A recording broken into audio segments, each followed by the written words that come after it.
सुनिए आनंद, काव्या के जन्म के वक्त तो मैं अपने मायके चली गई थी। उस वक्त मेरे पापा नौकरी करते थे, लेकिन अब वो रिटायर हो चुके हैं। मैं मायके जाकर उनका खर्चा नहीं बढ़ाना चाहती, और अगर मैं माँ को यहाँ बुला लूंगी तो मेरे पापा की देखभाल कौन करेगा। आप ऐसा करो, मम्मी जी को यहाँ बुलवा लो। उनके आने से मुझे आराम भी मिल जाएगा और ज्यादा खर्चा भी नहीं होगा। रश्मि अपने पति आनंद से कहती है। आनंद बोला, तुम तो जानती हो रश्मि, पापा भी रिटायर हो चुके हैं। उनको तो तुम्हारे पापा की तरह पेंशन भी नहीं मिलती, और अगर माँ को मैं यहाँ बुला लूंगा तो उन्हें भी तो दिक्कत होगी। लेकिन एक बात समझ में नहीं आई, तुम्हारा खर्चा कैसे कम होगा?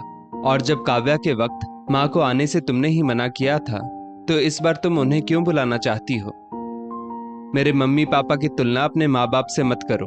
पहले बच्चे के समय मेरे माँ बाप ने जिम्मेदारी उठा ली, अब क्या हमारे सभी बच्चों की जिम्मेदारी वही उठाएंगे? अरे क्या कुछ दिन भी तुम्हारे पापा खुद से बनाकर नहीं खा सकते? ठीक है, अगर मम्मी जी अकेली नहीं आ सकती तो उन्हें बोलो पापा को भी साथ ले आएंगी। रश्मि बोली। बात तो तुम सही कह रही हो रश्मि, आनंद ने कहा। रश्मि बोली, हाँ, और उनसे कहना आते वक्त गांव से कम 6 महीनों का अनाज ले आए। और हाँ, उनकी स्लीपर की टिकट कटवा देना ताकि सामान आसानी से आ जाए। आप खर्चे की बात कर रहे थे ना, अगर मम्मी जी आ जाएंगी तो मालिश वाली और बच्चे को संभालने वाली को बुलाना नहीं पड़ेगा, तो खर्चा अपने आप कम हो जाएगा। आनंद बोला, गलती से भी अगर पिताजी को इसकी भनक हो गई कि तुमने गलत मंशा से उन्हें यहाँ बुलाया है, तो तुम सोच भी नहीं सकती कि वो क्या करेंगे। रश्मि बोली, बस बस, बूढ़ी लाठी में वैसे भी ज्यादा दम नहीं होता। वो बस सहारा ढूंढते हैं, हम उन्हें सहारा दे देंगे, बदले में उनका सब कुछ हमारा हो जाएगा। आपको तो जितना कहा गया है बस उतना कीजिए। अगले दिन आनंद ने अपनी माँ मीना जी को फोन कर कहा, माँ, आप तो जानती हैं आपकी बहू दूसरी बार खुशखबरी देने वाली है। उसके माता पिता इस बार नहीं आ पाएंगे, और अकेले मैं कैसे उसे संभाल पाऊंगा, तो क्या आप यहाँ आ जाएंगी? मीना जी बहुत खुश हुई और बोली, हाँ हाँ बेटा, क्यों नहीं। अरे माँ बाप बच्चों के काम नहीं आएंगे तो कौन काम आएगा? पर मैं अकेले कैसे आ पाऊंगी? तुम्हारे बाबूजी की यहाँ देखभाल कौन करेगा? आनंद बोला, ठीक है माँ, तो पिताजी भी आ जाएंगे। उसके बाद आनंद ने अपनी सारी फरमाइशें माँ को बता दी। कुछ देर बाद आनंद के पिता किशोर बाबू बाजार से सब्जियां लेकर घर लौटे। मीना जी ने उन्हें सारी बात बताई। किशोर बाबू बोले, क्यों, काव्या के वक्त तो बहू ने कहा था कि तुम्हें बच्चों को रखने का ढंग नहीं मालूम, फिर इस बार क्या हो गया? जरूर उन लोगों के दिमाग में कोई खिचड़ी पक रही होगी। मीना जी बोली, अब पुरानी बातों को भूल भी जाइए, उनकी भूल की सजा हम अपने पोते पोतियों को क्यों दें। उसके बाद मीना जी ने बेटे की कही सारी बात बताई। किशोर बाबू बोले, अच्छा, तो हम वहां जा रहे हैं तो अपने खाने पीने का इंतजाम भी खुद करें, इससे अच्छा हम अपने घर पर क्यों ना रहें। मीना जी ने पति को मनाने की खूब कोशिश की। किशोर बाबू बोले, ना जाने ये औरतें पुत्र मोह में इतनी कमजोर कैसे हो जाती हैं, फिर बाद में इन्हें ही रोना पड़ता है। किशोर बाबू ने गांव से अनाज मंगवाया। मीना जी ने सभी चीजों को साफ करके कुछ अनाज को चक्की में पिसवा लिया। इस गर्मी में ट्रेन की स्लीपर बोगी में बैठकर दोनों दंपत्ति हैदराबाद पहुंचे। बेटे को आने की खबर दी तो बेटा बोला, बहुत गर्मी है माँ, मैं स्टेशन लेने आऊंगा, उससे अच्छा है आप ऑटो से आ जाओ, उसमें पैसे कम खर्च होंगे। मीना जी को 2 दिन तक बना बनाया खाने के लिए मिला। उसके बाद रश्मि ने खाना बनाने वाली काम वाली को ये कहकर निकाल दिया कि मम्मी जी ये अच्छा खाना नहीं बनाती है। अब सारी जिम्मेदारी मीना जी पर आ गई। करीब 3 हफ्ते बाद रश्मि ने बेटे को जन्म दिया। रश्मि कोई भी काम नहीं करती, बस बिस्तर पर बैठे बैठे मीना जी को फरमाइशें बताती। पत्नी की हालत देखकर किशोर बाबू से रहा नहीं जाता। वो अक्सर उन्हें आराम करने की हिदायत देते, पर मीना जी उनकी हर बात को टाल जाती थी। देखते ही देखते 2 महीने बीत गए। एक रोज आनंद किशोर बाबू से बोला, बाबूजी, छोटू के आने के बाद खर्चे बहुत बढ़ गए हैं, ऊपर से आप लोग भी यहाँ रह रहे हैं। क्या ऐसा हो सकता है कि आप किराएदार को कह दें कि महीने का किराया वो मेरे अकाउंट में डाल दे? अब देखिए ना, काव्या का भी स्कूल में एडमिशन करवाना होगा, उसकी भी उम्र हो गई है। किशोर बाबू बोले, तुम तो कहते थे तुम अच्छी कंपनी में काम करते हो और तुम्हें पैसों की दिक्कत नहीं होती। और हमारे आने से तुम्हारा कौन सा खर्चा बढ़ गया बेटा? जबकि हम गांव से चावल, आटा, मसाला, तेल और जरूरत की सारी चीजें ले आए थे। ऊपर से रोज का सब्जी फल बाजार से मैं ही लाता हूँ। फिर हमारे ऊपर तुम्हारा खर्चा कैसे हो रहा है? तभी रश्मि कमरे से बाहर आई और बोली, बाबूजी, दिन रात जो पंखा और टीवी चलाते हैं, क्या बिजली का बिल नहीं आता? और खाना क्या हवा में पकता है? वो भी गैस पर पकता है। पता है आपको गैस कितनी महंगी हो गई है? और अगर आप हमारी थोड़ी मदद कर देंगे तो आपका क्या बिगड़ जाएगा? अरे बुढ़ापे में क्या सारे पैसे छाती पर लेकर जाएंगे? किशोर बाबू बोले, बहू, ये कैसी बातें कर रही हो? क्या जब तुम्हारे माता पिता आए थे तो तुमने उनसे रहने का किराया लिया था? रश्मि बोली, अपनी तुलना मेरे माता पिता से मत कीजिए। दिन में 4 बार चाय पीते हैं। दूध, चीनी, चाय पत्ती, ये सब क्या दुकान वाला फ्री में दे जाता है? और मेरे माँ बाप ने मुझे पालने में कम खर्च नहीं किया था, तो उनका तो अधिकार बनता है। तभी मीना जी वहां आई और बोली, बहू, अपने ससुर जी से ये कैसे बात कर रही हो? हमने भी तुम्हारा रिश्ता अपने बेटे से बड़ी खुशी से किया था, पर तुमने तो एक पल में जन्म के रिश्तों को पराया कर दिया। और आनंद, तुम बस खड़े खड़े पत्नी की बातें सुन रहे हो, उसे कुछ नहीं कह रहे। आनंद बोला, माँ, आखिर ये गलत क्या कह रही है? महंगाई आसमान छू रही है। आपके थोड़े से अनाज से क्या हो जाएगा? और मैंने पिताजी से पैसे नहीं मांगे, बस किराएदार के पैसे मांग रहा हूं। मीना जी धीरे से किशोर बाबू से बोली, सुनिए जी, वैसे भी हम यहाँ रह रहे हैं, वो पैसे खर्च तो होंगे नहीं, दे दीजिए। रश्मि मुंह बनाते हुए अपने कमरे में चली गई। आनंद ने जल्दी से अपना अकाउंट नंबर किशोर बाबू को दे दिया और वहां से निकल गया। धीरे धीरे समय बीतने लगा। आए दिन रश्मि किसी न किसी बात पर सास ससुर का अपमान करती रहती थी। एक रोज मीना जी स्नान करके निकली तो रश्मि नाक सिकोड़कर बोली, मम्मी जी, आपने क्या मेरा साबुन यूज किया? और ये क्या, मेरे शैम्पू को आधा कर दिया? एक बार मुझसे पूछा तक नहीं। अरे इस उम्र में साबुन शैम्पू करके किसको सम्मोहित करना चाहती है? जीवन भर तो बालों में मिट्टी लगाती होंगी। शहर आई नहीं कि आपको हवा लग गई, इसीलिए मैं आपको यहाँ नहीं बुलाना चाहती थी। फिर वो अपना साबुन और शैम्पू बाथरूम से लेकर अपने कमरे में चली गई। जैसे ही मीना जी कमरे में आई, किशोर बाबू बोले, और कितनी बेइज्जती सहोगी? क्या तुम्हारी आंखों का पानी सूख गया है? तुम ये नहीं देख रही कि बहू के साथ साथ तुम्हारा बेटा भी तुम्हारी फिक्र नहीं करता? अरे उन लोगों का काम निकल गया है, अब उन्हें हमारी जरूरत नहीं है। मीना जी की आंखें भर आई तो किशोर बाबू बोले, इसीलिए मैं यहाँ नहीं आना चाहता था। हमने अपने बेटे का रिश्ता बहू से जोड़ा, पर उसने जन्म के रिश्तों को ही अलग कर दिया। और इसमें बस बहू का दोष नहीं, जिम्मेदार तुम्हारा बेटा भी है। अपनी आंखें खोलो मीना, इस घर में हमें इज्जत की एक रोटी भी नहीं मिल रही है। चलो वापस गांव चलते हैं। मीना जी बोली, छोटू अभी बस 2.5 महीने का हुआ है, थोड़े दिन और रुक जाइए, बस वो संभालने लायक हो जाए, वरना कहीं बहू से कोई गलती ना हो जाए। किशोर बाबू बोले, तुम्हें पति की इज्जत से ज्यादा बेटे बहू की चिंता है।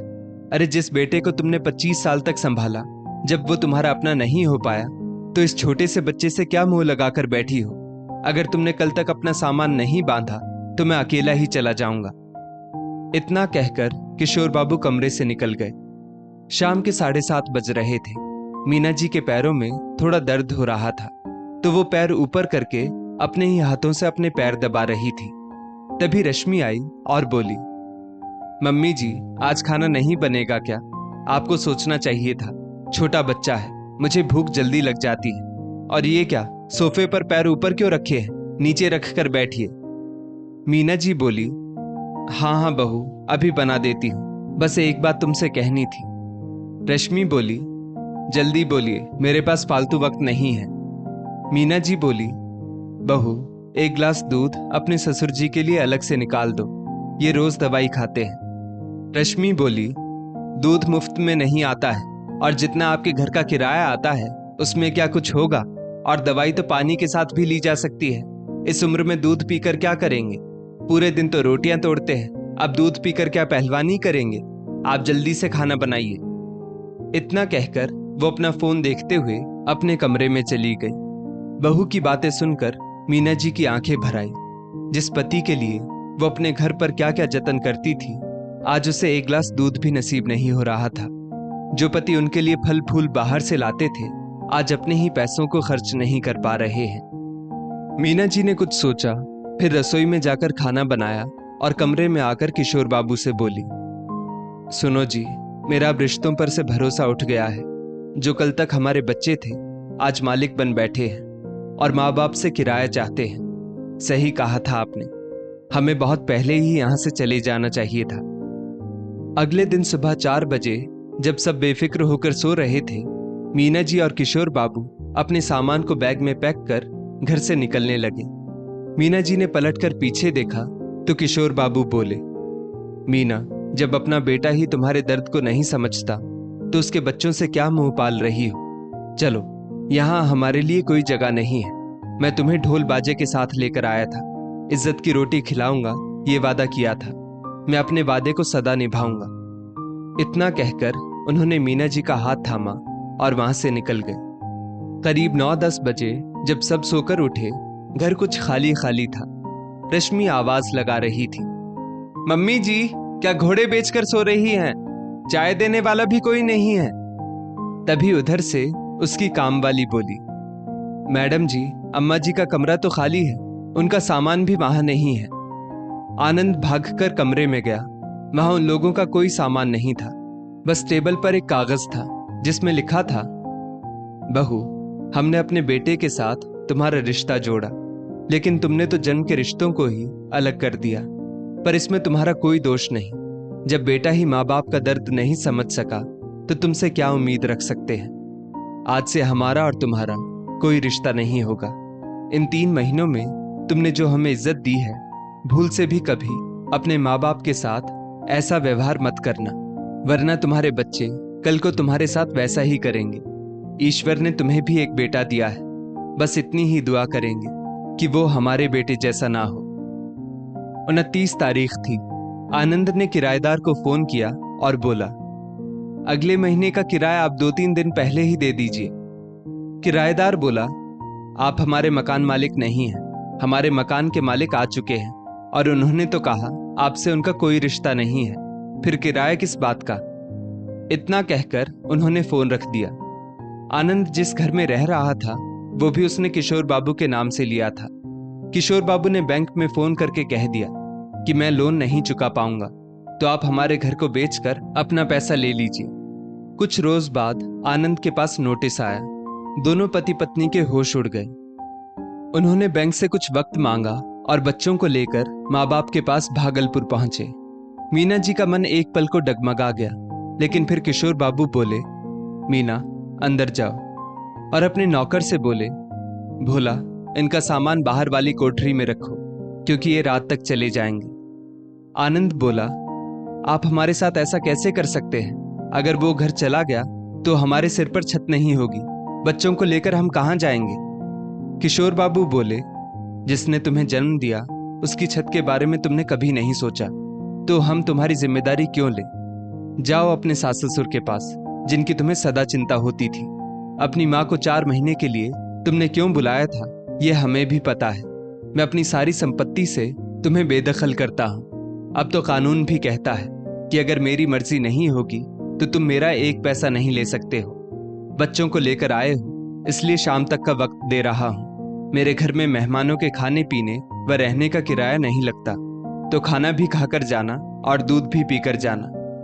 इतना कहकर किशोर बाबू अंदर चले गए। रश्मि झट से मीना जी के पैरों पर लटक गई और बोली, मम्मी जी, बाबूजी तो मर्द हैं, वो दर्द नहीं समझेंगे।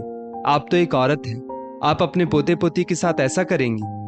मीना जी बोली, बहू, इंसान जो बीज बोता है वही तो काटता है।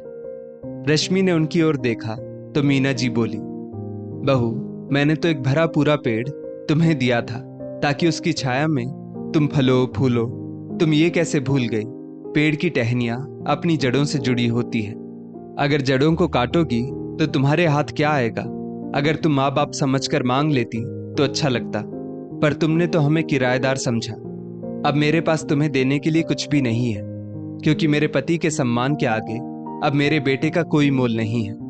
तुम्हारे लिए खाना भिजवाती हूँ, और हाँ, 1 गिलास की बजाय 2 गिलास दूध पीना। हमारे घर में अपनों के साथ परायों जैसा व्यवहार नहीं करते। इतना कहकर वो अंदर चली गई। शाम के 6 बजे भोला आनंद के पास आया और बोला, भैया जी, रिक्शा वाला आ गया है, आपका सामान रख दूं? आनंद बोला, औकात में रहकर बात कर, तू मेरा सामान रखेगा? ये घर मेरा है। भोला बोला, भैया जी, मुझ पर चिल्लाकर क्या करोगे? मेरी औकात तो मैं जानता हूं, पर अपने माँ बाप के जीवन में आपका क्या स्थान था ये शायद आप भूल गए, और अपना स्थान आप खो बैठे हैं। इतना कहकर वो चला गया। आनंद और रश्मि खाली हाथ वापस लौट रहे थे। बार बार मुड़कर वो पीछे देख रहे थे कि शायद मीना जी फिर से बेटे बहू को रोक ले, पर अब उन्हें भी एहसास हो चुका था, जिस बेटे के लिए कल तक वो माँ बाप थे, अब गैरों से ज्यादा वो कुछ नहीं है। फिर पराये लोगों से कैसी मोह माया।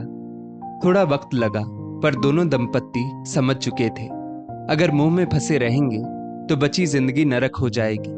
उन्होंने अपनी कुछ संपत्ति बेटे बहू को बिना बताए पोते पोती के नाम कर दी, जो उनके मरने के बाद ही उन्हें मिलती। किराए का पैसा आता था, खेती बाड़ी से भी अनाज पानी आ जाता। उनका जीवन आराम से कट रहा था, और जब भगवान ने हाथ पैर दिए हैं तो क्यों अपने बच्चों का मुंह ताकना? पैसे देकर तो मदद किसी से भी ली जा सकती है, फिर अपने बच्चों से ही क्यों? दोस्तों, जब तक माता पिता हमारी इच्छाओं या जरूरतों को पूरा करते हैं, क्या बस तब तक उनका सम्मान करना चाहिए?